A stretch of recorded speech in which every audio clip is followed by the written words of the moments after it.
स्वामी जी जैसे बोलते कि एक समय मतलब संसार व्यर्थ हुआ, तुम आध्यात्म में आए तो आध्यात्म भी व्यर्थ हो गया।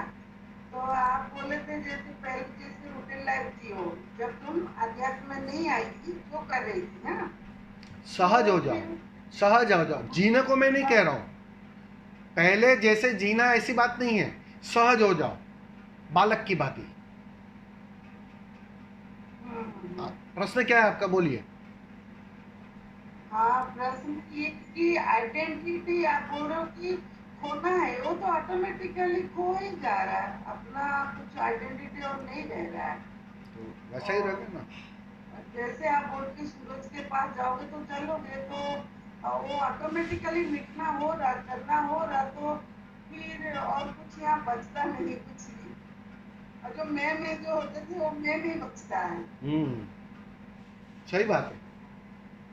वहाँ ऐसे लगता है कि वो पहले जो ध्यान हम करते थे और अभी नहीं करते, लेकिन कभी ऐसे मौका मिल जाए ध्यान का तो करते, तो वो ध्यान करते नहीं, वो घटता है, वो ऑटोमेटिकली प्रोसेसिंग होता है, बहुत सारा चीज वहाँ ये होता है। तो मैंने आपको क्या पूछूं, मतलब पूछने का कुछ है नहीं, मतलब ऐसे लग रहा था मतलब क्या, मतलब और कि नहीं होना, कुछ ना होना, ना कुछ हो जाना, यही है क्या कुछ मतलब जो भी। बिल्कुल, बिल्कुल। ये सारी कोशिश नाकुछ होने की ही कोशिश है। जब तक तो मन और अहंकार मौजूद है ना, तब तक तुम उस विराट से रूबरू नहीं हो सकते। हालांकि वो विराट तुम्हारे भीतर है, मौजूद है, लेकिन नजर नहीं जा पा रही। वो कहते हैं ना, एक छोटी सी रोशनी उस विराट सूरज को भी ढक देती है। बस ऐसा ही कुछ हो रहा है। बाहर व्यर्थ हुआ, अब भीतर जाओगे, भीतर भी व्यर्थ होने लगेगा, गिरने लगेगा। और वो गिरते गिरते एक समय ऐसा आता है कि जो बाहर को देख रहा था और जो भीतर को जी रहा था, वो दोनों गिरने लगेंगे, व्यर्थ होने लगेंगे, मिटने लगेगा अहंकार, बच नहीं सकता है। ध्यान की यही खूबी है कि यहां चाहकर भी तुम अहंकार को बचा नहीं सकते। ध्यानी और अहंकारी बिल्कुल विपरीत बात है। एक नेता को तुम कह सकते हो, लेकिन ध्यानी को अहंकारी असंभव। तो ध्यान से गुजरे, ध्यान की आग से गुजरे, मन मिटा, अहंकार मिटा।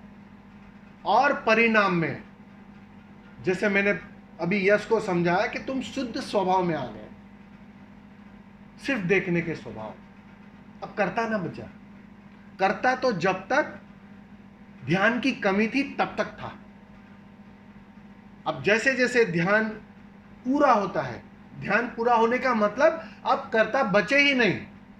अब ध्यान करने के लिए भी करता न बचे, ध्यान भी अपने से हो। भीतर से नाचने की इच्छा हुई, पुकार आई, ऊर्जा आई, ये सारे सिम्टम्स तुम्हारी समझ में आ जाएंगे। जैसे भोजन करने की इच्छा है, तो भीतर से एक पुकार आती है कि भोजन की जरूरत है, और उस पुकार के आधार पर तुम भोजन करते हो। और जब अत्यधिक हो जाता है भोजन, तो रोकता है कोई भीतर से कि बस अब नहीं, और ज्यादा नहीं। वैसे सारी विधियां कहो, सारी अवस्था कहो, वो भीतर से संचालित होती है। और वो जो भीतर से जो संचालित कर रहा है ना, वो तुम नहीं हो, वो कोई और कर रहा है। अस्तित्व कह दो, परमात्मा कह दो, या कहो उसकी मर्जी से हो रहा है।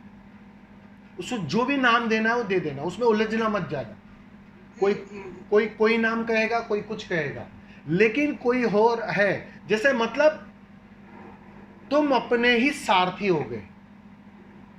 जैसे ये जो गीता में कृष्ण को सारथी बनाया है, बहुत प्रतीकात्मक है बात। योद्धा नहीं बनाया, सारथी बनाया, मार्गदर्शक। सारथी का मतलब ही इतना है, मार्गदर्शक, जो संचालित करता है। तो वो मार्गदर्शक जब तुम्हारे भीतर प्रकट हो जाता है, वो सारथी प्रकट हो जाता है, फिर बहुत कुछ घटता है। बस उस घटना में तुम बहते हो, करते हो, कहना गलत हो जाएगा, वो भाषा की भूल हो जाएगी। बहते हो, नाचना आया तो नाच लेते हो, नहीं नाचना आया तो उसकी चिंता नहीं होती कि आज क्यों नाचने की इच्छा नहीं हो रही। आप समझ रहे हो? कुछ कुछ कृत्य करने की इच्छा होती है तो कृत्य करते हो, वरना एक आलस्य छा जाता है, एक तमस छा जाता है, तो उस तमस में भी तुम परिपूर्ण हो जाते हो। उसकी शिकायत नहीं होती है कि स्वामी जी मैं कुछ दिनों से आलसी हो गई हूं। ये भी प्रश्न नहीं उठना चाहिए, क्योंकि वो अस्तित्व की कुछ और मांग है, वो कुछ और चाह रहा है। समझ रहे हो? जैसे जैसे बांसुरी बनेगी तो तुम्हारे छेड़े हुए सुर यहां बिल्कुल नहीं चलेंगे, सुर तो उसके ही चलेंगे। तुम बस बांसुरी भर हो जाओ। सारी साधना बांसुरी भर होने की साधना है, खाली होने की साधना है। ये भाग्य लक्ष्मी को मिटाने की साधना है। जैसे ही वो मिटती है, खोती है, पूर्णता बांसुरी बन जाती है, और फिर उसे बजाने दो, बिल्कुल बजाने दो। और वह जो बजाएगा वही सत्य है, वही धर्म है, वही मुक्ति है, वही आनंद है। समझ रहे हो? ख्याल में आ रहा है कि नहीं आ रहा है? ये फिर से बच्चे होने की ही कला है। वो जो बच्चा जब तक खुद से बांसुरी नहीं बजा रहा था ना, तब तक बांसुरी कोई और बजा रहा था। वो सहजता, वो सरलता मौजूद थी। वो तो बच्चे ने अपने हाथों में ले लिया। परमात्मा जब बजा रहा था तो अपने सुर छेड़ना शुरू कर दिया। उसी को हम समझदारी कहते हैं, उसी को हम बुद्धिमत्ता कहते हैं, उसी को हम होशियारियां कहते हैं। वो हमने अपने हाथ में ले ली थी। उसी के कारण जीवन में चिंता, बेचैनी बढ़ गई थी। उसी के कारण सारा उपद्रव था। तो धीरे धीरे फिर से तुम उसी के हाथ में सब सौंप रहे हो, और जिस दिन पूरी तरह छोड़ देते हो, पूरी तरह बांसुरी बन जाते हो, उसको ही सुर छेड़ने दे रहे हो, उस दिन फिर से तुम लौट कर बच्चे बन जाते हो। वही अवस्था फिर से लौट आती है। ख्याल में आ रहा है?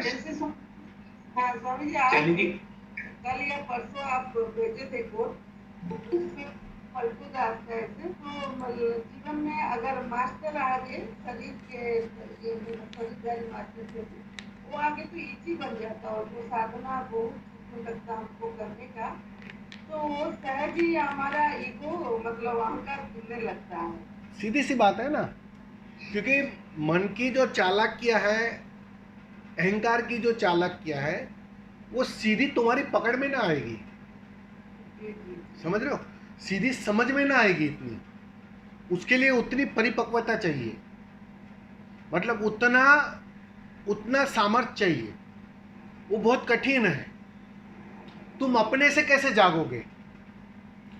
कोई है जो तुम्हें जगाने वाला चाहिए, टोकने वाला चाहिए, रोकने वाला चाहिए, जो प्रतिपल तुम पर ध्यान दे। तो वो जीवित गुरु ही होता है ना। वो जीवित गुरु ही पूरी तरह तुम पर नजर रखता है। तुम्हारे हर पल की नजर है उसे ख्याल है। तो वो चाहता है कि कहीं तुम मन के इस धोखे में फिर से उलझ ना जाओ।